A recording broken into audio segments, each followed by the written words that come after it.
할렐루야. 예, 귀한 모임에 불러주셔서 감사드리고요. 첫 번째 시간과 두 번째 시간을 통하여서 기록된 계시인 성경에 근거한 우리 한국교회와 한민족의 부르심이 뭔지 자세하게 말씀 나누고 기도하는 시간을 갖도록 하겠습니다. 첫 번째 그 강의 제목을 좀 봐주세요. 네. 멜기세덱 프로젝트. 자, 부제를 주목해 주세요. 같이 읽겠습니다. 부제 시작. 한민족의 부르심을 성취하기 위한 전략. 예. 이것이 저는 멜기세덱 프로젝트라고 명명을 했는데 그 타당한 근거를 갖고 있습니다. 맨 밑에 줄에 보면요, 창세기 14장 18절부터 20절에 근거한 이스라엘 사역입니다. 자, 본문을 먼저 같이 읽겠습니다. 17절부터요 20절까지 저랑 한 절씩 교독하겠습니다. 아브람이 그돌라오멜과 그와 함께한 왕들을 쳐부수고 돌아올 때 소돔 왕이 사회 골짜기 곧 왕의 골짜기로 나와 그를 영접하였고 산들 가운데 멜기세덱이 떡과 포도주를 가지고 나왔으니 그는 지극히 높으신 하나님의 제사장이었더라. 그가 아브람에게 축복하여 이르되 천지의 주제이시오 지극히 높으신 하나님이여 아브람에게 복을 주옵소서. 너희의 적을 내 손에 붙이신 지극히 높으신 하나님을 찬송할지어다. 아브람이 두어온 것에서 10분의 1을 멜기세덱에게 주었더라. 아멘. 이 본문은요, 전쟁에서 승리하고 돌아오는 이 아브라함을 멜기세덱이라는 분이 나타나서 축복하고 또 아브라함이 바친 11조를 이 멜기세덱이 받았다라는 이 사건이 이 본문에 기록이 되어 있습니다. 이 멜기세덱은요, 살렘 왕인데 지극히 높으신 하나님의 제사장이었더라 이렇게 기록이 되어 있어요. 여러분, 성경에서 제사장이라는 단어가 최초로 나오는 데가 이 구절입니다. 그래서 멜기세덱은 기록으로 남아있는 최초의 제사장입니다. 아주 특별한 분인데요. 이 멜기세덱이 누군지를 우리가 좀 먼저 확인을 해야 되겠습니다.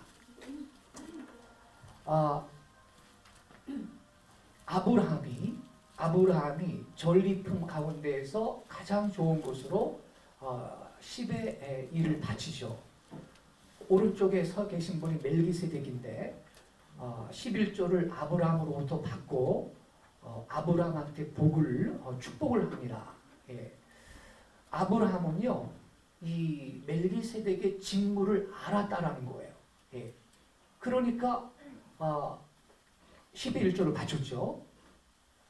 그리고 멜기세덱은 11조를 받고 아브라함한테 축복을 해줬는데 기록으로 남아있는 최초의 제사장입니다. 이 멜기세덱의 정체가 뭐냐 먼저 확인을 해야 되겠어요. 기록으로 남아있는 최초의 제사장 멜기세덱. 살렘왕 멜기세덱이 떡과 포도주를 가지고 나왔으니 그는 지극히 높으신 하나님의 제사장이었더라. 멜기는 나의 왕을 의미합니다. 나의 왕. 체데크는 의를 의미하는 말입니다. 그러므로 멜기체덱이라는 이름은요, 나의 왕은 의롭다 이런 뜻이에요. 근데 이러한 이름은 의의 왕이신 예수 그리스도의 이름과 일치합니다. 예수님도 의의 왕이고 멜기세덱도 의의 왕이 되는 거예요. 또 한 가지 살렘 왕이라고 그랬잖아요. 살렘 왕. 근데 살렘은 평강, 평화라는 뜻입니다. 살렘, 이 말은 평강이라는 의미의 샬롬과 같은 어원에서 유래했어요. 예. 그래서 살렘은 평강, 평화라는 뜻인데, 그러므로 살렘 왕이라는 말은 무슨 왕이에요? 평화의 왕을 의미하는 말이 됩니다. 이러한 명칭 역시 평화의 왕이신 예수 그리스도의 이름과 일치합니다. 예, 우리 예수님은 평강의 왕이시죠. 예, 구약 성경 이사야 9장 6절 보세요. 이는 한 아기가 우리에게 낳고 한 아들을 우리에게 주신 바 되었는데 그의 어깨에는 정사를 메었고 그의 이름은 기묘자라 모사라 전능하신 하나님이라 영존하시는 아버지라. 어떤 왕이에요? 예, 평강의 왕이라 할 것입니다. 예, 직접적으로 예수 그리스도는 평강의 왕이라고 성경이 말씀하고 있습니다. 예. 근데 이 멜기세덱의 정체를 많은 분들이 삼위 하나님의 두 번째 위격으로 계신 분이 성육신 하기 전에 나타나신 분이다, 이렇게 생각을 해요. 왜냐하면 이름의 뜻이 예수님하고 같죠? 예.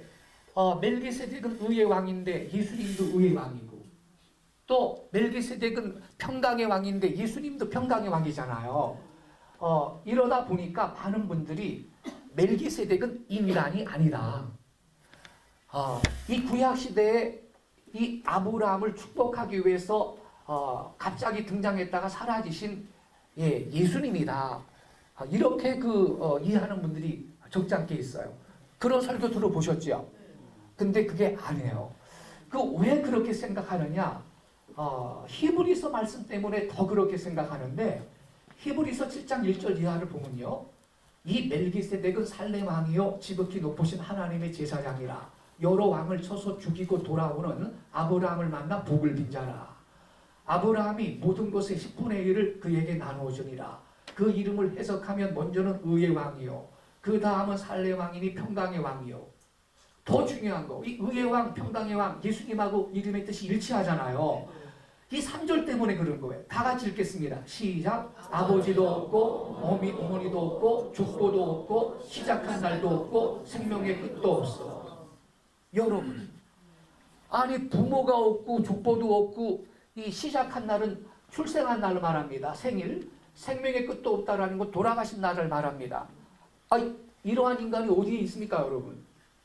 그래서 이 3절 때문에 많은 분들이 이름의 뜻도 의의 왕, 평강의 왕 일치하는 데다가 이 3절에 부모가 없고 족보가 없고 출생하신 날도 돌아가신 날도 없다고 써 있으니까 멜기세덱은 인간이 아니다. 누구라고요, 그럼? 예수님이다. 구약시대에 등장했다가 사라지신 삼위의 두 번째 위격으로 계시는 예수님이다라고 이해를 하고 그렇게 설교하는 목사님들도 가끔 있어요. 근데 그 틀린 해석이에요, 여러분. 그러면 여러분, 이 멜기세덱은 여러분 당시에 존재했던 실제 인간이었습니다. 그러면 이 3절의 의미가 뭐냐? 같이 읽겠습니다. 시작. 멜기세덱에게 부모와 족보와 시작과 끝이 없다고 하는 것은 실제로 그것이 없다는 것이 아니라 성경의 기록상 없다는 것이다. 아멘 하시기 바랍니다. 자, 여러분들 가운데 멜기세덱이 몇 세를 향수하고 죽었더라, 이러한 구절을 찾아서 저한테 알려주시는 분 계시면 제가 당장 100만 원 드릴게요. 그런 구절이 있어요? 예. 그리고 이 유대인들은요, 어떤 사람을 소개할 때 아버지의 이름을 앞에 붙이는 게 습관이에요. 예. 요한의 아들 시모나, 뭐 이런 거, 아비떼의 아들 요나가, 이런 식으로. 근데 멜기세덱한테는 아버지 이름 나와요? 없거든요. 예. 어머니 이름도 없고, 그리고 뭐 몇 세를 향수하고 죽었더라, 그런 것도 없잖아요. 태어난 날 죽은 날 기록상 없다 이 말이에요. 부모와 족보와 출생한 날과 돌아가신 날이 성경의 기록상 없다 이 말이에요. 실제로 부모와 무슨 족보가 실제로 없다는 뜻이 아니라 이 말입니다. 여러분, 이 해석은 모든 신학자들이 다 이렇게 해석합니다. 예. 자, 그래서 이 기독 교문사에서 나온 베이커 성경 주석 히브리서에 보면요. 이렇게 설명했어요. 이러한 내용들은 멜기세덱에 관한 실제적인 사실들이 아니다. 그러나 이러한 언급은 창세기의 기사가 그를 표현하고 있는 한계 내에서는 사실이다. 그는 어떤 계보도 없이 우리에게 지시되고 있다. 기자는, 즉 히브리서 기자죠. 히브리서 기자는 성경이 기록하고 있지 않다는 사실을 근거로 하여 그렇게 주장하고 있는 것이다. 이렇게 설명했어요. 제대로 설명을 한 것입니다, 여러분. 예. 이 위대한 인물 멜기세덱의 생명의 시작과 끝은 신비에 쌓여 있다. 이런 점에서 그는 하나님의 아들의 적절한 유형이다라는 거지요. 히브리서 기자는 성경의 기록상 그런 것이 없는 점을 들어서 멜기세덱이 영원하신 대제사장 예수 그리스도의 예표라고 기록을 한 겁니다. 예.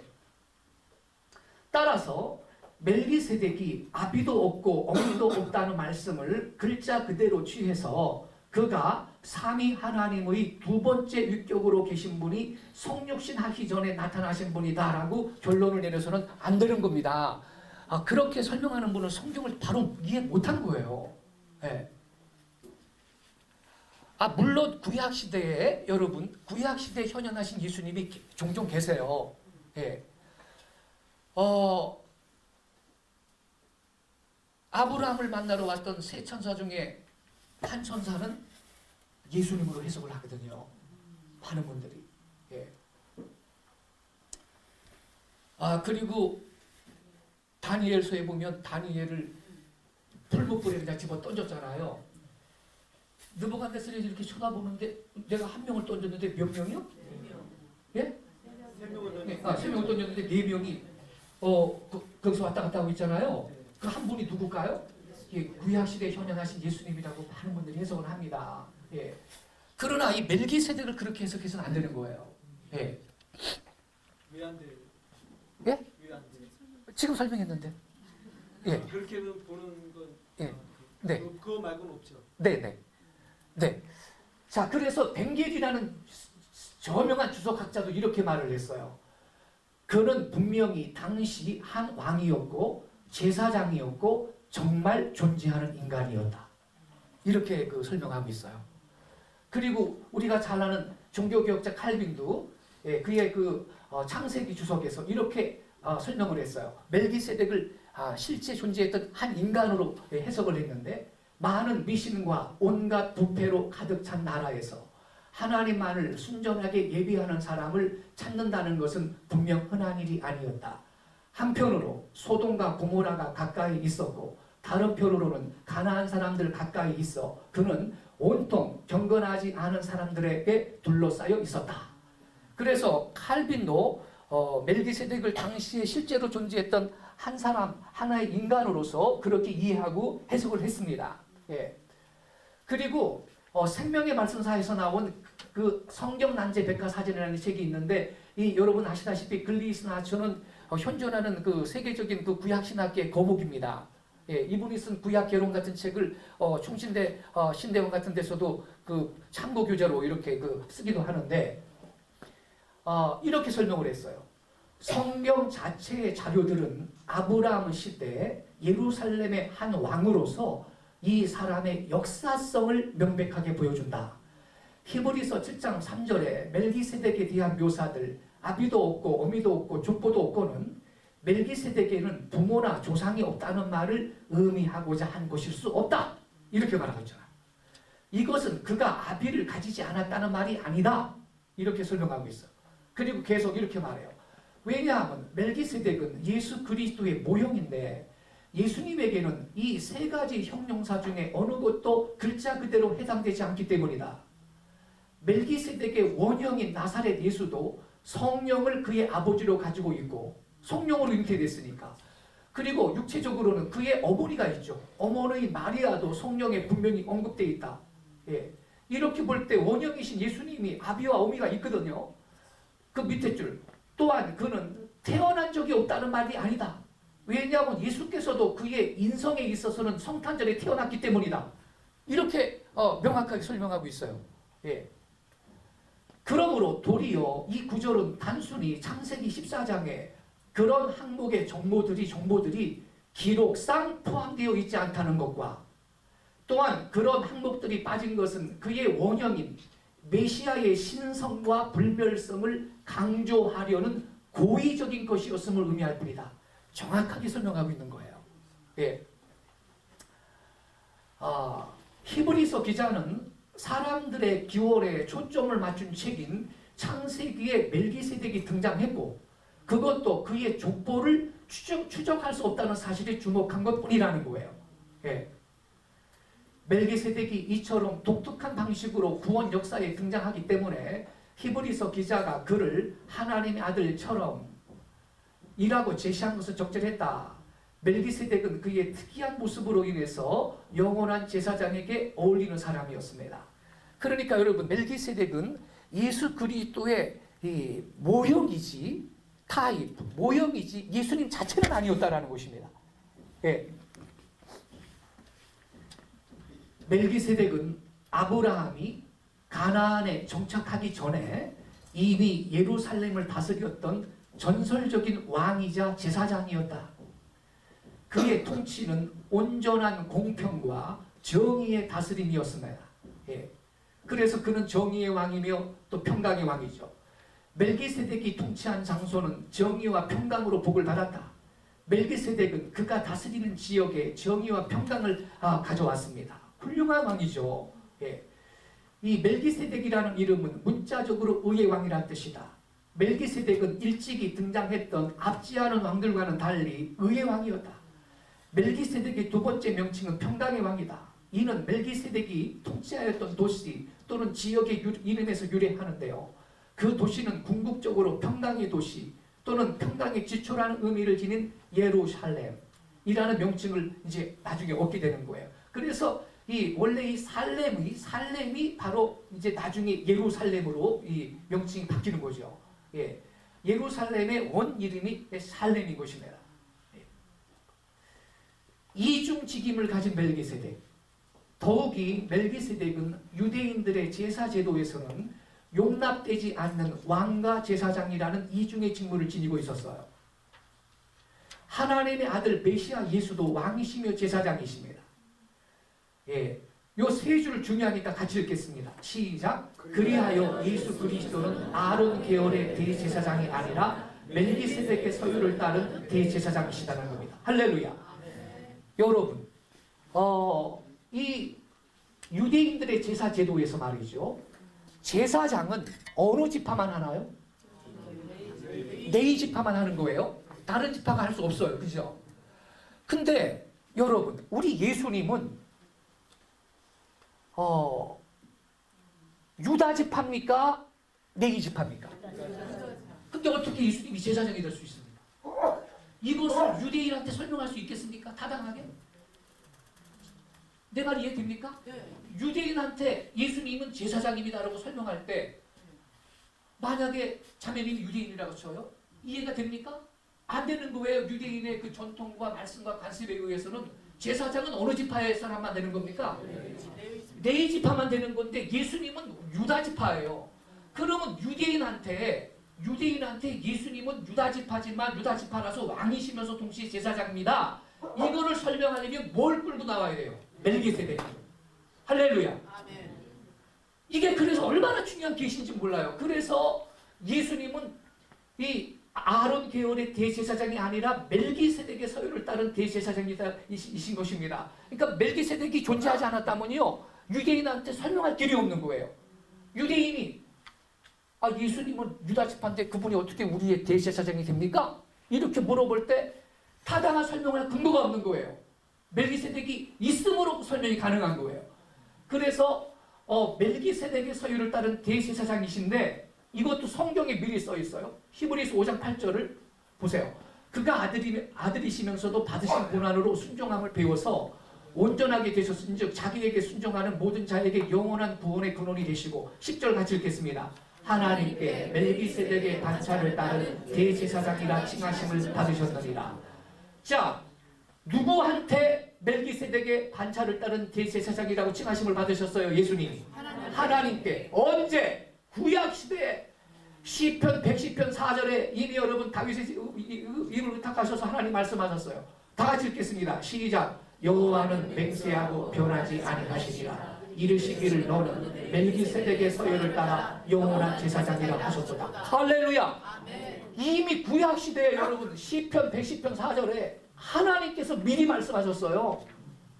예수님은 멜기세덱의 서열을 따른 영원한 제사장이라고. 할렐루야. 아멘. 그러니까 하나님이 멜기세덱이 누군지 아시나요? 모르시나요? 아십니다. 그런데 중요한 포인트가 하나 있는데 멜기세덱이 성 기록으로 남아있는 최초의 제사장이라고 했죠. 그리고 당시에 실제로 존재하는 한 인간이었고 그렇다면 멜기세덱은 이방인입니까? 유대인입니까? 이방인입니다. 이방인이 유대인의 조상 아브라함을 축복했다니까 여러분. 우리 이방 기독교인들이 이 계시를 정확하게 깨달아야 됩니다. 의미가 있을까요? 없을까요? 있어요. 있습니다 여러분. 계시적인 의미, 예언적인 의미가 있습니다. 자, 근데 하나님이 멜기세덱이 누군지 아세요? 이 멜기세덱은 이방인이에요 여러분. 자, 그런즉 멜기세덱은 그의 시대로부터 2000년 후에 오실 예수 그리스도의 절묘한 표상이며 예표인 것입니다. 예수 재림의 두 가지 존재 조건이 있습니다. 예수님은 복음이 땅끝까지 전파되면 다시 오시겠다고 약속하셨어요. 복음 전도의 마지막 과제로서의 땅끝은 민족적으로는 유대민족이고요. 지리학적으로는 어디입니까? 예루살렘입니다. 여러분, 이 구원의 복음이 열방 모든 족속에게 다 전파되어도 최종적으로 이 복음이 어디까지 들어가야 됩니까? 예루살렘까지. 그래서 온 이스라엘 백성이 구원을 받을 때 교회는 완성되는 걸 믿으시기 바랍니다. 예. 여러분, 미숙한 어린 소녀는 신랑을 영접할 수 없습니다. 그렇죠? 충분히 발육되고 아리따운 처녀만 신랑을 영접할 수 있는 거예요. 그날이 언제일까요? 영생을 주시기로 작정된 모든 이방인의 수가 차고 최종적으로 온 이스라엘 백성도 구원받을 때 그때는 교회가 완성되는 걸 믿으시기 바랍니다. 그때 여러분 교회는 더 이상 미숙한 어린 소녀가 아니라 충분히 발육되고 성장한 아름다운 처녀가 되어서 비로소 신랑을 영접할 수 있는 시즌이 오는 걸 깨닫기 바랍니다. 그러니까 여러분 우리는 이스라엘 그러면 성지 순례만 다녀올 나라가 아니라 반드시 우리 한국교회 성도들은 이스라엘의 구원과 회복을 위해서 기도해야 되고 그렇기 때문에 우리는 이스라엘과 함께 서는 나라가 되게 해달라고 기도해야 될 줄 믿습니다. 자, 예수님이 다시 오시려면 두 가지 조건이 충족되어야 합니다. 첫째, 복음이 모든 민족에게 전파되어 영생을 주시기로 작정된 이방인의 충만한 수가 차야 해요. 둘째, 최종적으로 온 이스라엘 백성이 구원을 받아야 합니다. 이 종말론적 사명은 복음 전도의 마지막 주자로 부름받은 동방의 코리아 우리 아리랑 민족에게 부여되어 있습니다. 여러분 이 아리랑이라는 것이 아리랑의 어원인 거 아세요? 예, 아리랑의 어원이 알리랑인데 연음 법칙 때문에 원래가 알리랑인데 연음 법칙 때문에 아리랑 이렇게 발음하는 거예요. 예, 니을이 다음 음절이 솥소리로 가서 아리랑 이렇게 발음하는 거예요. 이랑은 뭐뭐와 함께라는 조사입니다. with. R은 성경의 L과 동의어입니다. 그래서 R이랑은 하나님과 함께라는 뜻이에요.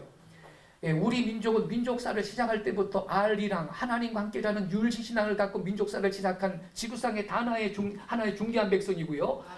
그 노아의 홍수 이후에 말이죠. 우리의 선조인 셈의 그 후손 중에 욕단이라는 사람이 창세기 10장 21절 이하에 나오는데 어디로 갔다고 기록되어 있냐면 이 메사에서부터 스발로 가는 길에 동편 산악지대로 갔다 그랬는데 스발로 가면서의 원문의 뜻은 스발로 가면서 이 스발이 목적지입니다. 예, 이 세벌이라는 뜻인데 새 땅입니다. 이 동방의 산악지대를 경유해서 파미르곤, 천사산맥, 알타산맥, 동양에는 산이 많아요. 그런데 중요한 건 그러니까 그때 고개 넘어왔거든요. 예, 파미르곤, 천사산맥, 알타산맥 우리 민족이 알타에서 왔다는 것은 역사학자들도 인정합니다. 수많은 산 고개를 넘어왔는데 중요한 것은 알리란 고개를 넘어온 겁니다. 할렐루야. 하나님과 함께라는 이 유일신 신앙을 갖고 고개를 넘어 이 동방으로 와서 하나님께 제사 드리고 나라를 세운 백성이 우리 동방의 코리아인 것을 우리는 자각할 수 있어야 되는 것입니다. 할렐루야. 예. 이 소명을 실현하기 위한 성경적 근거 및 전략이 바로 멜기세덱 프로젝트인데, 첫째, 멜기세덱은 이중의 직무를 가진 역사적 인물이었던 바, 살렘 왕이었으며 지극히 높으신 하나님의 제사장이었다. 그는 어떤 제사장이에요? 기록으로 남아있는 최초의 제사장이에요. 벵겔이 말했죠? 예. 두 번째, 더 중요한 거. 두 번째는 같이 읽겠습니다. 시작. 하지만 멜기세덱은 유대인이 아니었고 이방인이었다는 사실입니다. 근데 여러분, 지극히 높으신 하나님이 제사장이에요. 자, 우리는 여기에서 한 가지 정리를 할 게 있어요. 우리 그 이방 기독교인들이 어떤 그 선입견을 갖고 있냐면요, 아득한 옛날 고대 시대에 유일신 하나님을 알고 섬겼던 사람들이 존재했다면 아브라함과 그의 직계 후손인 히브리인들 뿐이었다라는 생각을 해야 하네요. 하죠. 그러한 생각이야말로 당장에 깨져야 될 그릇된 이 선입견인 것입니다. 보세요. 멜기세덱이 하나님 믿었어요, 안 믿었어요? 믿었어요. 이방인이에요. 더군다나 아브라함을 축복했다니까, 이 이방인이. 여러분, 또 있어요. 욥이라는 사람 아시죠? 그 욥은요, 욥은 아브라함의 아버지 데라시대 사람이라고 합니다, 신학자들이. 근데 하나님 믿었어요, 안 믿었어요? 욥이 믿었지요. 그 욥은 아브라함하고 혈통적으로 아무 관계가 없어요, 여러분. 그러니까 우리 이방 크리스찬들이 말이죠, 그 옛날 아득한 옛날 유일신 하나님을 알고 믿었던 사람들이 존재했다면 그 아브라함과 그의 직계 자손인 유대인들 뿐이었다라는 생각을 갖고 있는데, 지금 당장 깨져야 될 아주 그릇된 고정관념인 것입니다. 예. 제가 책에 썼거든요. 단분이 섬겼던 그 하나님께 제사했던 그 하나님이 성경의 하나님하고 똑같은 분이다라는 것을 제가 책에 썼거든요. 그 문헌상의 근거가 있어요. 문헌상의 근거까지 제시했는데도 유석구 목사가 위험한 사상을 가지고 있다, 이렇게 말하는 사람이 있어요. 이래서는 한국적인 신학이 절대로 세워질 수 없습니다. 여러분, 미국에 가보고 유럽에 가보세요. 그 웨스트민스터 신대원이라든지 그 가면요, 나 한국에서 온 유학생입니다. 그러세요? 한국의 신학을 소개해 주세요. 이렇게 요구를 합니다. 오히려 서양 기독교인들이 한국의 신학을 소개해 주세요 그래요. 근데 뭐가 있어야 소개를 해 주죠. 우리가 언제까지, 여러분, 한국 기독교가 지금 130년이 됐습니다. 서양 선교사들을 통해서 복음을 받은 지가. 그럼 이제는 우리가 서구 나라들에게, 예? 우리 한국의 신학을 소개할 때가 됐습니다. 그 언제까지 그 구미 유럽에 가가지고서는 서양 신학 공부하고 와가지고 한국에 와서 그걸 그대로 베껴서 가르치는 일만 해야 되겠습니까? 예. 우리가 이 신학적인 그 사고의 지평을 좀 넓힐 필요가 있어요. 예. 자, 이 멜기세덱은 유대인이 아니고 이방인이었다라는 거예요. 예. 자, 근데 3번 보세요. 그는, 이 3번 우리 다 같이 읽겠습니다. 시작. 그는 유대인의 조상 아브라함을 축복했고 아브라함은 그의 직임을 인정했으며 이방인 제사장 멜기세덱에게 11조를 바치면서 복종의 예를 표했다. 자, 여기 19절 이하에 나오죠. 그가 아브라함에게 축복하여 이르되 천지의 주제이시오 지극히 높으신 하나님이여 아브라함에게 복을 주옵소서. 너희 대적을 내 손에 붙이신 지극히 높으신 하나님을 찬송할지로다 하매 아브라함이 그 얻은 곳에서 10분의 1을 멜기세덱에게 주었더라. 이거 봐요. 그래서 이 멜기세덱이 지극히 높으신 하나님이여 이 아브라함에게 복을 주옵소서. 근데 이 아브라함이 복종의 예를, 이분이 하나님의 제사장이면서 왕이니까 복종의 예를 갖추고 10의 1조를 바치고 있잖아요. 예, 아브라함이, 이분이 그래도 이 영성이 있으니까 이분을 알아본 거요. 예, 아브라함은 이 멜기세덱의 직무를 인정했다 이 말이야, 여러분. 예? 자, 그러면 이 광경을, 이 그림을, 자, 목사님이시죠? 성도님. 만약 유대인이라면 이 광경을 볼 때 기분이 좋겠어요? 뭔가 자존심이 좀 상하겠어요? 뭔가 안 좋겠죠? 이게 포인트입니다. 실제로 여러분 생각 깊은 유대인들은요, 성경의 이 창세기 14장 있잖아요. 창세기 14장부터 20절, 도대체 이 성경 구절이 왜 성경인가 짜증난대. 왜? 자존심 상해가지고요. 시기심에 자극을 받는 거예요. 시기심. 근데 여러분, 이방 기독교 교회의 사명이 뭐지요? 이스라엘을 무한하게 하는 거, 시기나게 하는 거. 그 예시적인 기록이 여기에 이미 나오는 겁니다. 로마서 10장 11장 9장 10장 11장에 그 이방 기독교인들은 이스라엘을 시기나게 해서 이스라엘을 구원해야 된다는 기록이 있죠. 그 로마서 9장 이하의 그런 그 개념이 있기 전에 이미 창세기 14장의 그 그림자가 여기 기록이 되어 있는 거예요. 할렐루야. 왜냐하면 멜기세덱이 이방인 아니에요, 여러분. 예. 자, 그래가지고요, 여러분, 유대인 랍비들 있죠. 유대인 랍비들은요, 멜기세덱을 누구라고 해석하는지 아세요? 요 깍쟁이들이 멜기세덱을 셈이래요. 셈. 예. 셈이라고 해석을 해요. 노아의 아들 셈이죠. 왜 그렇게 해석을 할까요? 딱 한 가지 이유입니다. 우리 조상 아브라함이 이방인한테 축복기도 받았다라는 것을 인정할 수 없다 그 말이야. 그러니까 셈이라고 해석을 하는 거예요. 예. 아니 셈이면 여러분 살렘 왕 셈이 이렇게 성경에 써놓을 일이지 뭐하러 멜기세덱으로 써놔요? 그렇잖아요?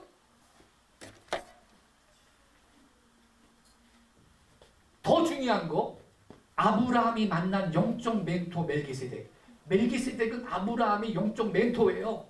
자, 우리 요 5줄 같이 읽겠습니다. 시작. 아브라함은 멜기세덱의 엘리온 하나님을 통해 하나님에 대한 이해와 지식의 비약적 징보를 이룬다. 이게 뭔 말이냐? 여러분, 요 9절, 19절 잘 보세요. 그가 아브라함에게 축복하여 이르되 천지의 주제이시오 어떤 하나님? 지극히 높으신 하나님이요 아브라함에게 복을 주옵소서. 요 지극히 높으신 하나님이 이 히브리어로 엘리온입니다. 엘리온이에요.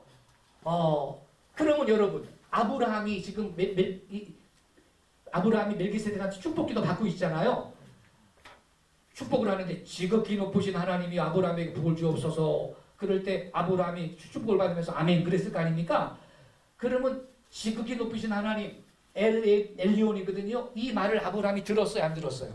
들었죠. 그래서 아브라함이 그때 깨닫는 겁니다. 아, 내가 믿는 하나님은 지극히 높으신 하나님이시구나. 엘리온이구나. 이걸 이제 배우는 거죠. 그래서 이 엘리온이라는 용어를 그대로 써먹어요. 아브라함이. 어디에 그렇게 되어 있느냐 여러분. 창세기 14장 22절에 아브라함이 누구한테? 소돔 왕에게 이르되 천지의 주제이시오 어떤 하나님? 지극히 높으신 하나님 여호와께 내가 손을 들어 맹세하노니. 이 엘리온 지극히 높으신 하나님 누가 했단 말이에요? 멜기세덱. 예. 그래서 자 여기 4줄 같이 읽겠습니다. 시작. 아브라함의 하나님을 아는 지식은 하늘로부터 온 계시만을 받아서 성장한 게 아니다. 이미 그 땅에서 왕과 제사장으로 존재하고 있던 이방인 멜기세덱과의 만남을 통해 심화됐다. 아멘 하시기 바랍니다. 아멘. 할렐루야. 아멘. 우리는 이 계시를 놓쳐서는 안 돼요. 예. 여러분 이 말은 지금 여기 서 있는 이 유목사가 독창적으로 한 말 아니고요. 저명한 신학자들이 한 말을 제가 여기 베껴온 거예요. 저 혼자 한 말이 아니에요. 이게 세계적인 신학자들 학문의 지평이 넓은 신학자들이 이거 하는 말이에요. 제가 갑자기 하는 말이 아니에요, 여러분. 네. 그러니 여러분, 멜기세덱은 이방인인데 아브라함의 영적인 멘토가 맞습니다. 할렐루야. 아멘. 자, 이쯤 되면요, 자매님이 만약 유대인이라고 치면 자존심이 상해서 안 상했어요. 엄청 상했죠. 네. 시기심에 자극을 받는 거야. 이야, 기분 되게 안 좋네. 왜냐하면 여러분 유대인들은 아브라함이 자기들의 조상이라는 사실에 대해서 자부심을 엄청 크게 갖고 있거든요. 그런데 이방인 멜기세덱한테 축복받고 이 11조를 바쳤다. 더군다나 영적인 메토다. 이방인인데 이게 인정이 되기가 어려우니까 이 유대인 랍비들이 멜기세덱을 해석할 때 셈이라고 한다니까요. 천만의 말씀. 셈이 언제 사람인데 여러분? 예? 만약 셈이라고 한다면 이 살레망 그 셈이 이렇게 써 있을 일이지. 예. 자 여기 밑에 세 줄도 같이 읽겠습니다. 시작. 아브라함의 영적 성숙에는 동시대의 또 다른 거룩한 하나님의 사람인 이방인 제사장 멜기세덱과의 교섭이 일정량 영향을 끼쳤습니다. 할렐루야. 여기에서 우리가 그러면 깨달아야 될 게 있어요. 오늘날 우리들이 이방 크리스찬이지만 유대인들한테 진리를 가르칠 수 있을까요? 없을까요? 있습니다. 오히려 메시아닉 주라는 사람들 얘기 들어보니까 진리에 대해서는 우리보다 깜깜한 사람들이 가끔 있어요. 삼위일체도 안 믿어. 어떤 메시아닉 주는요. 여러분 어떤 랍비는요. 제가 보니까 랍비 말도 다 믿으면 안 돼요. 전혀 진리하고 사실하고 관계없는 헛소리들 하는 분이 있어요. 네. 뭐 서울이 스올이라나? 스올은 지옥 음부를 뜻하는 거 아니에요? 그래가지고 서울이 스올이라서 뭐 불바다가 된다나? 아이고 세상에. 여러분 서울이라는 말이 얼마나 거룩하고 성경하고 의미가 그 연결되는 좋은 말인지 아세요? 서울의 어원은 새롭고 밝은 땅이라는 뜻이에요. 천국은 늘 밝고 환하고 새로운 땅 아닙니까?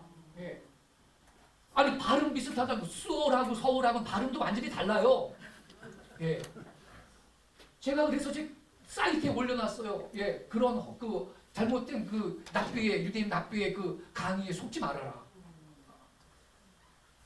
우리가 여러분 이방 기독교인이지만 유대인들을 어떤 진리에 대해서는 우리가 가르칠 수 있고 당연히 유대인들도 우리한테 성경을 배워야 됩니다. 할렐루야. 예. 배울 수 있어야 되고 배우고자 하는 자세를 가져야 되는 것입니다. 여러분. 왜냐하면 성령을 우리에게 주셨기 때문에 성령은 진리의 영이 우리를 모든 진리 가운데 인도하고 우리를 진리를 가르치시는 분이십니다. 할렐루야. 예. 그러니 유대인들이 이런 강의를 여기서 유대인 한 명이라도 듣고 있으면 기분 아마 안 좋을 거예요. 그러나 여러분 이게 이런 메시지가 선포되어야 돼. 왜냐하면 유대인은요 이방인에 대해서 시기심에 자극을 받아야 되는 거예요. 예. 자 4번 다 같이 읽겠습니다. 시작. 이러한 역사적 사실은 유대인의 뭘 자극한다? 시기심을 자극한다. 질투. 여러분 질투. 근데 여러분 이제 우리가 딱 두 번째 강의 시간에 나누겠지만 이방인 기독교인 중에서 이방인 나라 중에서 이스라엘의 시기심을 자극할 수 있는 단 하나의 나라가 있어요. 우리 코리아입니다. 할렐루야. 자 히브리서 7장 4절 같이 읽겠습니다. 시작. 이 사람이 얼마나 높은가를 생각해보라. 조상 아브라함도 노량을 준 10분의 1을 그에게 주었느니라. 이거 봐요. 이 멜기세덱이 얼마나 높은가를 생각해보래요. 유대인 조상 아브라함도 노량물 중에 10분의 1을 그에게 주었대요. 여러분 이 멜기세덱이 아브라함보다 더 탁월한 존재인데 그 증거가 뭐냐? 아브라함이 뭘 멜기세덱에게 줬다고요? 10분의 1. 그러니 더군다나 축복기도를 받아. 그러니 멜기세덱은 아브라함이 물론 믿음의 조상으로서 위대한 분이지만 그 아브라함보다 월등히 탁월한 분이 멜기세덱인 것입니다. 할렐루야. 근데 이방 제가요 지금부터 3년 전에 메시아닉 주 여성분을 만나서 교제를 한 적이 있어요. 제가 쓴 책을 읽고요.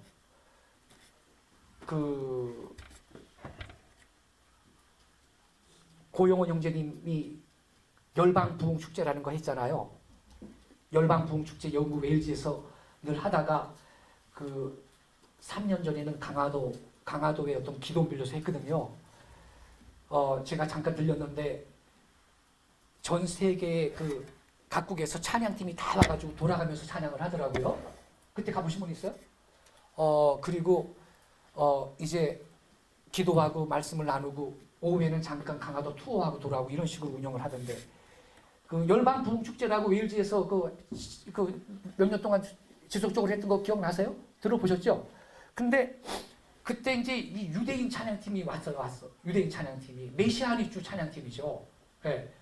근데 그 찬양팀을 통역도 하고 이렇게 가이드를 하는 일을 맡은 집사님 한 분이 제가 쓴 책을 읽고 그 책의 내용을 그 유대인 찬양팀 리더한테 이 자세하게 설명을 해줬더니 깜짝 놀라더래요.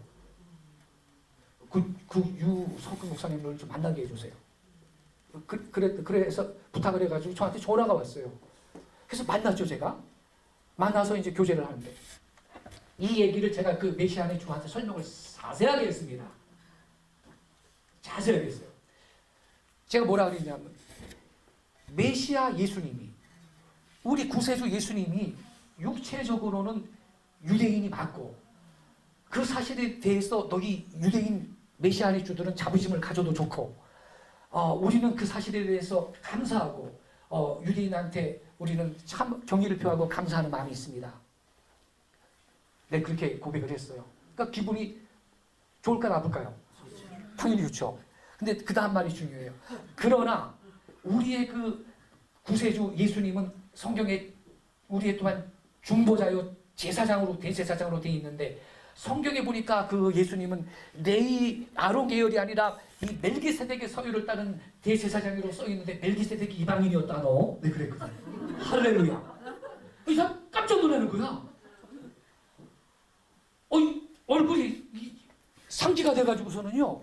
네? 이러는 거예요. 그 멜기세덱이 이방인이었는데 그 이방인한테 너희 조상 아브라함이 축복기도 받았어. 11조를 멜기세덱이 받았다. 그러니까 그 우리의 중보자여 대제사장으로 쓰신 그 구세주 예수님은 멜기세덱의 서유를 따른 제사장이라고 성경에 써 있는데 그 멜기세덱이 이방인이었기 때문에 너희들은 이방인에게 대해서 겸손해라. 네, 그래. 할렐루야.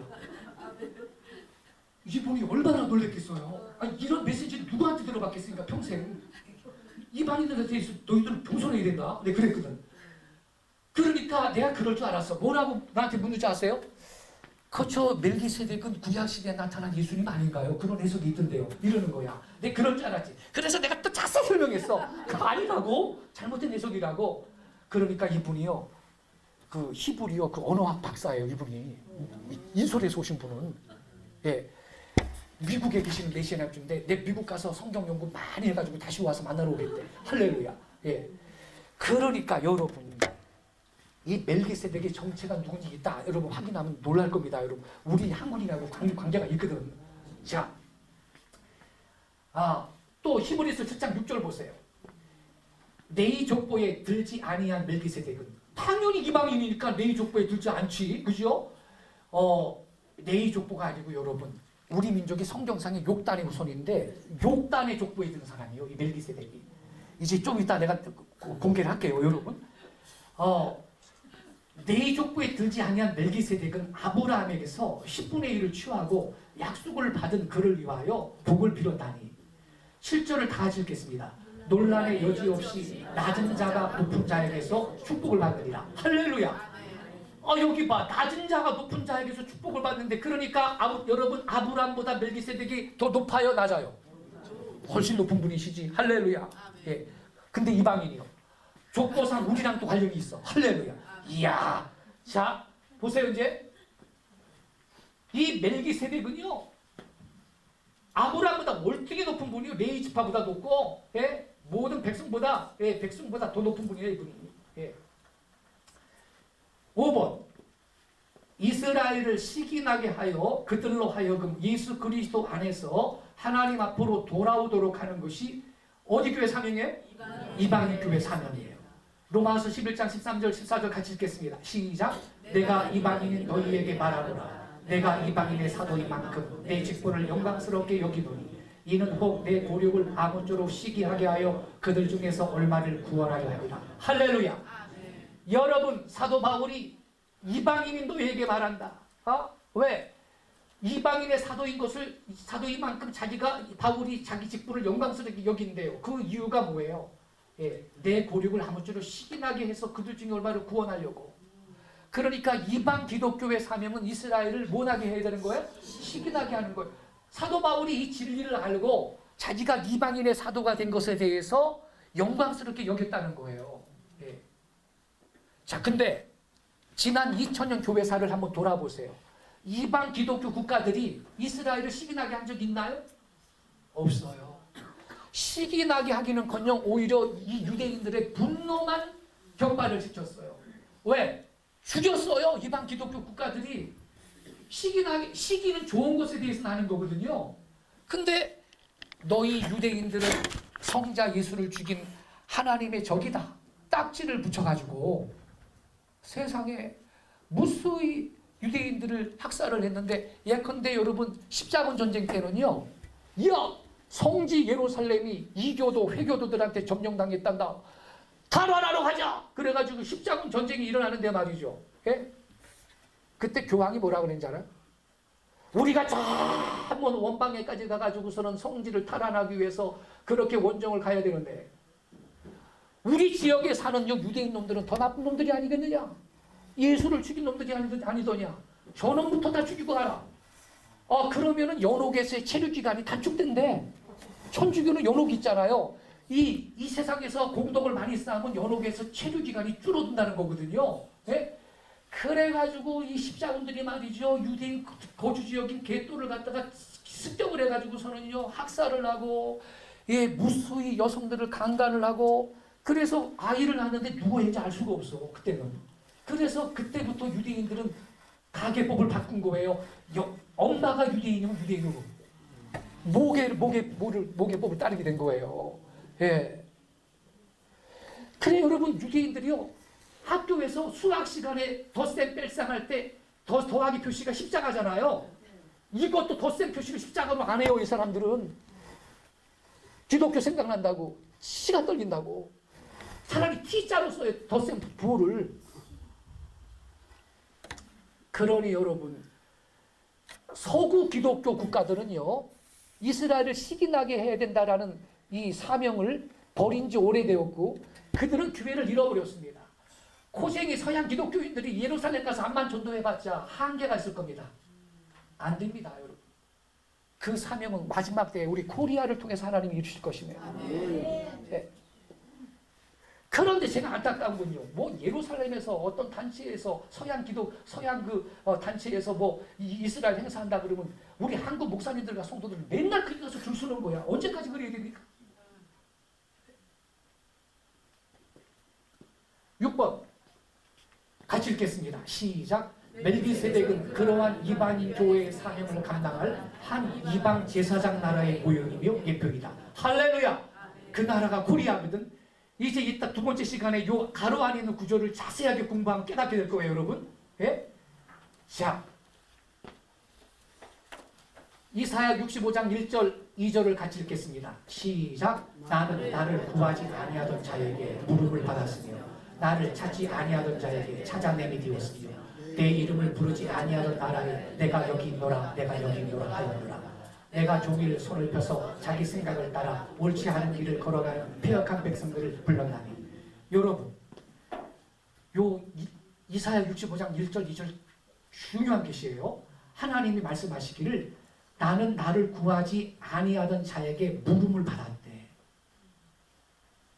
여러분, 2000년 교회사를 한번 돌아보세요. 어떤 이방인 나라 사람이 하나님이 누구십니까? 이렇게 물어본 나라가 있어요? 또 여기 보면 나를 찾지 아니하던 자에게 찾아냄이 되었대. 찾지 아니하던 자에게 찾아냄이 됐대. 그러니까 이 사람은 찾았다는 거 안 찾았다는 거예요. 자기가 능동적으로 선교사가 오지도 않았는데 선교사가 와서 예수 믿으세요? 복음을 전파하지도 않았는데 자기가 먼저 찾았다는 거야. 하나님을. 이해되시죠? 그리고 내 이름을 부르지 아니하던 나라에 내가 여기 있노라, 내가 여기 있노라 하였노라. 하나님이 나 여기 있다, 나 여기 있다, 찾아봐라, 나 여기 있다 그런다는 거예요. 또 나라한테. 그런데 이 나라는요, 찾아낸다는 거야. 능동적으로 자기가 그 하나님을 찾아낸다는 거야. 이 나라가 어떤 나라인지 아세요? 한국입니다. 증거를 알려드릴게요. 증거. 여러분 보통 선교사들이 어느 나라에 가면 선교사들이 그 나라에 들어가서 3년, 5년, 10년 살면서 그 나라 말을 배워가지고 선교사들이 성경을 번역해서 주죠. 한국도 그랬나요? 언더우드가 오기 전에 우리 한국인 서상윤 씨가 먼저 여러분 성경을 번역했어야 안 했어요? 했습니다, 여러분. 이런 나라는 코리아뿐이 없습니다. 한국인이 미리 성경을 번역했어요. 누가복음을. 그걸 갖고 말씀을 전했다니까요, 언더우드가. 그리고 있잖아요. 황해도에 가면 솔레교회라고요. 자생적인 교회가 먼저 있었습니다. 한국은. 총신대 신학대학원 양지 캠퍼스에 가면요. 저는 총신대 신대원에서 구약신학을 공부했는데 거기 그 모형 예배당 건물이 예배당 집이 있어요. 초가로 된. 그 황해도에 자생적으로 있던 교회. 선교사가 세운 교회가 아니에요. 그래서 여러분 이 구절에 해당되는 나라는 한국뿐이 없습니다, 여러분. 네. 나 여기 있다, 나 여기 있다, 내가 여기 있다, 내가 여기 있다. 그러면서 그 나라를 부른다는 거예요. 그래서 차자님이 됐는데, 근데 이게 1절하고 2절이 무슨 관계가 있죠? 자, 2절을 잘 보세요. 이방 그 나라한테는 나 여기 있다, 나 여기 있다, 찾아봐라. 그러면서 하나님이 부르는데, 2절에는 내가 종일 손을 펴서 자기 생각을 따라 옳지 않은 길을 걸어가는 패역한 백성들을 불렀나니. 이 패역한 백성은 누구죠? 유대인이야. 이스라엘이거든요. 그러니까 1절과 2절이 무슨 관계가 있죠? 1절은 나는 나를 구하지 아니하던 자에게 이방인 나라거든. 이방인 나라. 이방인 나라에 나 여기 있다, 나 여기 있다, 나 찾아봐, 나 여기 있다 하라니 그런다는 거거든요. 그 이유가 뭘까요? 누구를 구원하려고? 이스라엘을 구원하려고 그 나라를 부르는 거예요. 그래가지고 2절이 바로 연결되는 거예요. 그 종이 손을 펴서 자기 생각을 따라 옳지 않은 길을 걸어가는 패역한 백성을 불러나니. 이게 유대인이거든요. 그래서 이사야 65장 1절 2절을 사도 바울이 로마서에서 그대로 인용을 했는데 로마서 10장 20절 21절에서 인용했어요. 다 같이 읽겠습니다. 시작. 이사야는 매우 담대하여 내가 나를 찾지 아니하던 자들에게 찾은 바 되고 내가 묻지 아니하던 자들에게 나타났노라 말하였고 이스라엘에 대하여 이르되 순종하지 아니하고 거슬러 말하는 백성에게 내가 종일 내 손을 벌렸노라 하였느니라. 여러분 하나님이 저 마음이 완악해서 나를 떠난 저 이스라엘 백성들 돌아와라, 너희들 돌아와. 그러는데 그들을 돌아오게 하는 방법이 뭐예요? 1절, 여기 20절이야. 이방인 나라를 먼저 부르는 거예요. 할렐루야. 왜냐하면 이 사람들이 이 이스라엘을 구원하는 나라이기 때문에. 할렐루야. 그런데 여기 이사야는 근데 이사야가 이 사도 바울이 이사야의 이 말씀을 인용할 때 20절 잘 봐요. 이사야가 어떻게 매우 담대하여라는 말이 있죠. 내가 나를 찾지 않은 자들에게. 이사야는 여기 이렇게 말했어요. 나는 나를 구하지 아니하던 자에게 물음을 받았으며 나를 찾지 않은 자에게 찾아냄이 되었으며 내 이름을 부르지 아니하던 나라에게 내가 여기 있다, 내가 여기 있다 하면서 그 나를 부르고 선택한다는 거 아니에요? 이사야가 이런 말을 하려면 담대함이 있어야 될까요? 없어야 될까요? 있어야 돼요. 이 이사야 시대만 하더라도 하나님이 어떤 이방의 한 나라를 나 여기 있다 그러면서 부르는 것이 가능합니까? 개념상 이해가 안 되는 일이잖아요. 그러니까 이사야가 당시에 이런 예언을 할 때는 담대함이 있어야 돼요? 없어야 돼요? 있어야 돼요. 그래서 이 바울이 로마서 10장 20절에서 인용을 할 때 이사야는 매우 뭐하여? 담대하라고 써놓은 겁니다, 여러분. 할렐루야. 깨닫는 은혜가 있기를 축원합니다, 여러분. 네. 담대함이 있어야 돼요. 그래 여러분. 저도요. 우리 아리랑 민족의 기록된 계시인 성경의 우리 민족의 부르심과 정체성과 사명이 있다. 이 책을 출간을 제가 했잖아요. 담대함이 좀 필요했어요. 예, 저거 무슨 뭐 2단, 3단, 8단, 9단 이런 말들 각오를 내가 하라고? 그죠? 그 책을 쓸 수가 없는 거예요. 예. 그런데 가끔 나를 그렇게 모으는 사람이 있는데 제가 그 글을 읽어보면요. 이야, 정말 저 사람이 크리스찬이 맞나? 양심이 있나? 아주 악의차게 있잖아요.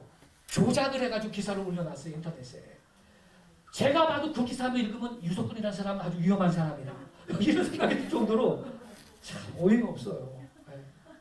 제발 여러분 그러니까 혹시 인터넷상에서 어떤 그런 기사 보면요. 그것만 보지 말고 제가 쓴 책을 직접 읽어와 주시기 바랍니다. 네. 그러면 하나님이 부르잖아요. 지금 여기 하나님이 내 이름을 부르지 아니하던 나라에 내가 여기 있다, 여기 있다 부르는데 이유가 뭐라고요? 2절 이스라엘 백성을 구원하려고. 그죠 여러분? 그래서 이따 두 번째 이 강의 시간에 이 이사야 55장 5절을 자세히 공부할 건데 여기 또 나와요. 다 같이 읽겠습니다. 시작. 보라 내가 알지 못하는 나라를 내가 부를 것이요 너를 알지 못하는 나라가 내게로 달려올 것은 여호와 내 하나님 곧 이스라엘의 거룩하신 이로 말미암음이니라. 이는 그가 너를 영화롭게 하였느니라. 할렐루야. 여러분 이따 이제 두 번째 시간에 여기 이사야 55장을 우리가 공부할 건데 보라 내가 알지 못하는 나라를 내가 부른다. 이 내가라는 대명사가 이스라엘입니다. 이스라엘이 자기들이 알지 못하는 나라를 부른다는 거야. 근데 이 나라가 히브리어 성경엔 고인데 단수예요. 단수. 한 나라의 A 네이션. 근데 그러면 너를 알지 못하는 그 한 나라가 내게로 달려간대. 할렐루야. 아멘. 왜 달려가죠? 복음을 들고 가는 거야. 할렐루야. 아멘. 이스라엘 백성 구원하려고 여호와 네 하나님 곧 이스라엘의 거룩하신 이로 말미암음이니라. 이는 그가 너를 영화롭게 하였느니라. 요 내용은 여러분 강의 받으셨죠? 유인물. 자세하게 이 내용이 있는데 읽어보시고 이따 이 PPT를 통해서 직접 제가 말씀을 드리겠습니다. 자, 7번. 이방인 제사장 멜기세덱은 떡과 포도주를 아브라함에게 주며 그를 축복했다. 창세기 14장 18절 보세요. 살레망 멜기세덱이 뭐를요? 떡과 포도주를 가지고 나왔으니 그는 지극히 높으신 하나님의 제사장이었더라. 그가 아브라함에게 축복하여 이르되 천지의 주제이시오 지극히 높으신 하나님이 아브라함에게 복을 주옵소서. 자, 멜기세덱이 아브라함한테 축복으로 나왔는데 떡과 포도주를 갖고 나왔어요. 여러분 떡하고 포도주 한번 뭐 생각나는 거 없어요? 예수님 성찬식 할 때 떡 포도주 갖고 성찬식 하잖아요. 그래서 이 떡은 우리를 위해 찢기신 예수님의 몸을 상징하는 거고 포도주는 우리를 위해 흘리신 예수님의 그 보배로운 피를 상징하는 것입니다. 할렐루야. 그러니까 이 이방인이야. 더군다나 이방인 멜기세덱이 떡과 포도주를 갖고 나와서 이 아브라함을 축복했다라는 것은 무슨 의미를 갖느냐? 자, 떡은 그리스도의 몸을, 포도주는 그리스도의 피를 상징하는데 다 같이 읽겠습니다. 시작. 이것은 장차 한 이방 민족인 복음의 제사장 나라가 로마서 11장 26절에 약속된 온 이스라엘의 구원을 성취하기 위해 예루살렘으로 복음을 가져갈 것을 예시한다. 할렐루야. 피 묻은 예수의 복음. 이 복음을 그 이방의 제사장 나라가 갖고 가서 유대 민족을 구원할 것을 예시하고 있는 것입니다. 할렐루야. 예. 이 첫 번째 시간이 몇 분까지죠? 이제 10분 남았습니다. 자, 유대 민족도 오직 뭐로만 구원을 받아요? 복으로만 구원을 받습니다. 이게 중요한데 이 세대주의 종말론이 좀 문제가 있는데요. 이 세대주의 종말론의 그 핵심 사상은요, 7년 대환란이 있대. 그리고 7년 대환란 전에 공중 예수님이 공중 재림하는데 그때 공중 휴거하고 공중에서 7년 체류하고 7년 환란 후에 지상 재림한다. 그래서 이렇게 이중 재림론을 주장합니다. 정통 신학에서는 인정하지 않습니다. 예, 총신대, 장신대, 고신대, 침신대, 정통 신학대학에서는 이건 원래 인정하지 않는 교리인데 19세기에 생겨난 이 종말론이에요. 세대주의 종말론은 미국의 무디 바이블 인스티튜트, 무디 성경학교하고 미국의 달라스 신학교가 이게 본산인데 이걸 한국에다가 그 확산시킨 분이 1970년대 조영규 목사님이 주로 열심히 외치셨고, 예, 서달수 목사님이 열심히 외쳤는데 나중에 그분은 그거 취소했어요. 자기가 잘못된 거 가르쳤다고. 예. 예수님의 재림은요, 이 신약 역사가 다 지나간 후 역사의 끝에 단 유례적으로 재림하고 그때 공중들림이 있는 거고, 뭐 때문에 천국도 아니고 공중에서 7년이나 체류를 합니까? 예? 공중에서 주님을 영접하러 가는 거예요. 영접하러 들림 받고 바로 지상으로 오는 거지. 왜 7년 동안 공중에서 체류합니까? 여러분, 예수님이 이 감난산에서 승천하실 때 제자들이 쫙 쳐다보고 있어요. 두 천사가 같이 예수님 곁에 있는데 하늘로 승천하는데 뭐라 그랬어요?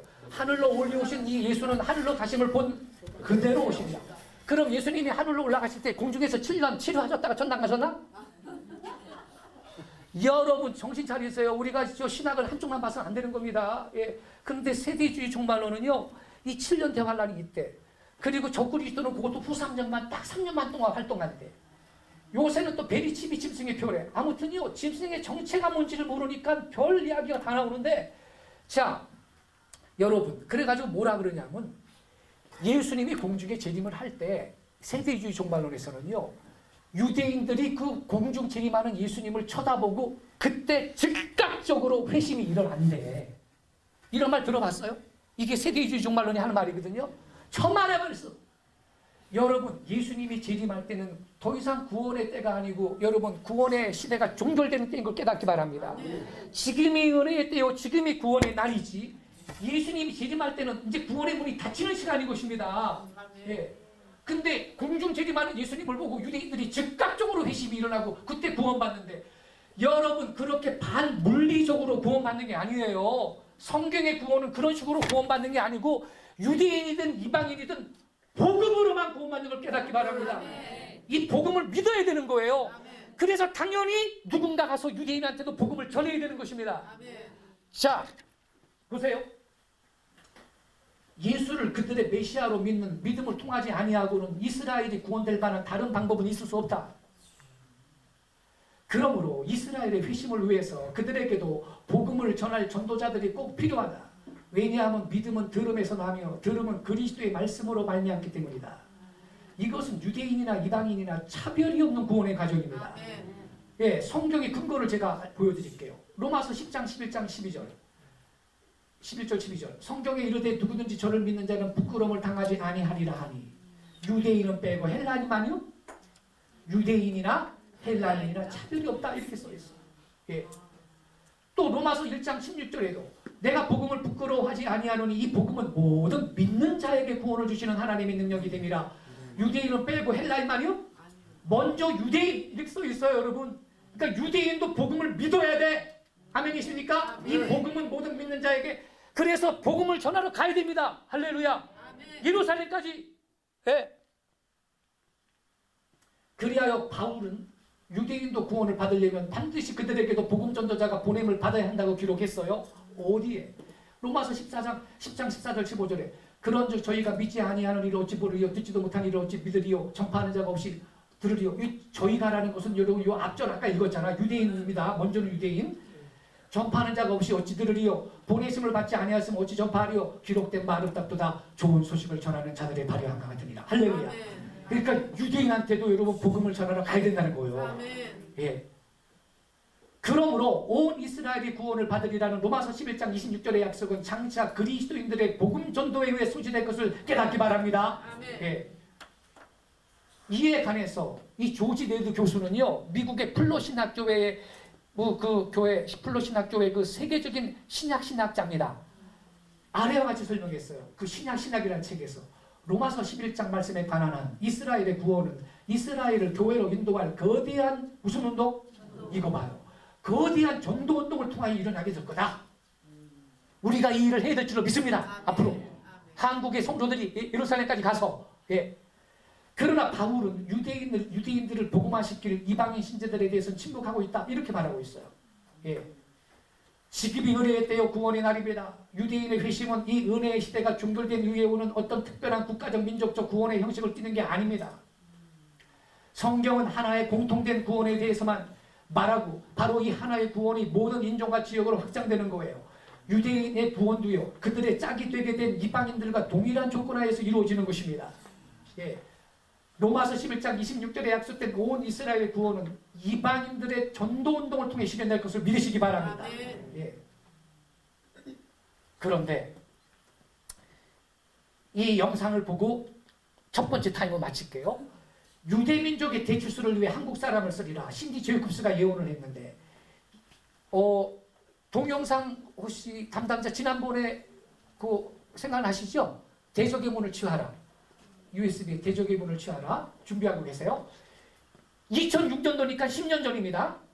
2006년도 5월 8일부터 11일까지 있잖아요. 나흘간 서울 올림픽공원 내 올림픽홀에서 대적의 문을 취하라는 주제 아래 이 신디 제이콥스를 주강사로 기름 부음이 충만한 선예가 개최되었는데 첫째 날 저녁 집회 때 이분이 강단에 나왔거든요. 그런데 그때 스캇 브레너 찬양팀이 찬양을 인도했거든요.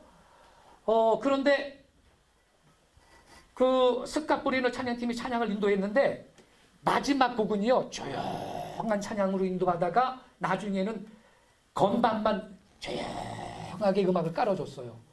그러면서 자연스럽게 한 10분 정도 통성 기도하는 시간이 이어졌거든요.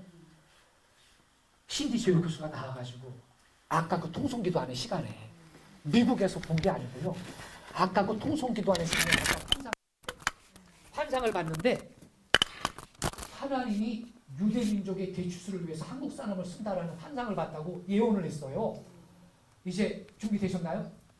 예, 그 동영상 보고 첫 번째 시간 마치겠습니다.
I began to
할렐루야.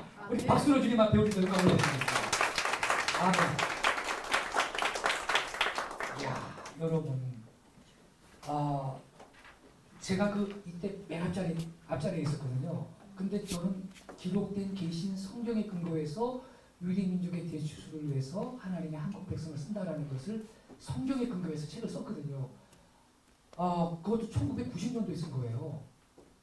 그런데 이 말씀을 하니까 제가 얼마나 놀랐겠어요. 근데 이 자막을 다시 한번, 아까 이 자막을 통역하실 때 중요한 대목에서 놓친 게 있어가지고 그것만 확인하고 마치겠습니다. 네. 내가 기도할 때 환상을 봤습니다. 하나님께서 한국 땅 가운데 하나님의 숨결을 불어내신 것을 봤습니다. 이랬어요. 그 주님의 성격이 강력한 바람이 되어서 중국까지 계속 나아가는 것을 봤습니다. 모든 아시아의 대륙을 그 바람이 덮는 것을 봤습니다. 예루살렘까지 가는 것을 봤습니다. 그래서요. 오늘 하나님께서 말씀하시는 것을 예언하기를 원합니다. 주께서 말씀하시기를 우리가 마지막 수수의 때 들어가고 있다. 누군가가 내가 선택한 유대 나라의 백성을 위하여 이 말씀을 선포하는 자들을 내가 찾고 있다.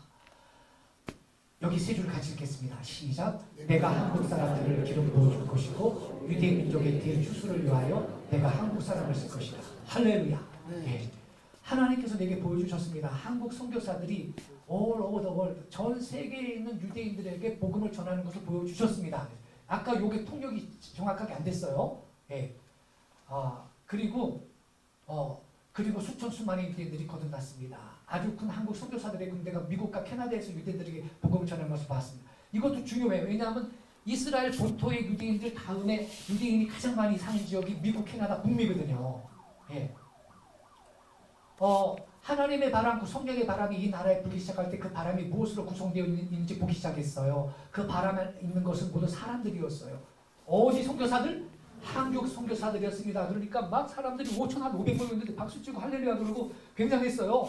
네. 중요한 거. 제페니스 플러스 차이니스 플러스 코리안이요? 한국이에요, 여러분. 제가 가끔 어떤 설교를 들어보면 마지막 이스라엘까지 복음 전하는 데는 하나님이 한국, 중국, 이스라엘을 같이 쓴다고 묶어서 이렇게 설명하는 목사님이 가끔 있는데 아닙니다, 여러분. 아니, 인접국가라고 하나님이 묶었습니까? 그런 인간적인 선입견을 버리세요. 하나님은 그럴 마음이 없습니다. 그럼 하나님이 20세기 미국을 썼잖아요. 미국을 쓸 때 그리고 인접국가, 미국, 멕시코, 카나다 묶어서 썼나요?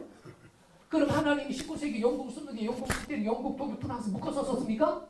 왜 그렇게 하나님의 생각과 상관없이 인간적인 선입견을 갖고 그런 설교를 한 번 하냐 이 말이에요.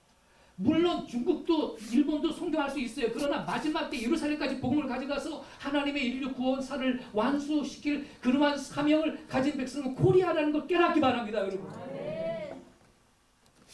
자, 일단 여기서 마무리하고 브레이크 타임을 한 10분 갖고 다시 모이겠습니다. 그래서 여러분 강의 안에 있는 이제 이사야 55장과 그 병행구절 연구 이 내용을 가지고 자세하게 첫 번째 시간의 내용을 확인하는 시간 갖겠습니다. 박수로 하는 경과 올려드리고 첫 번째 시간 수고하셨습니다.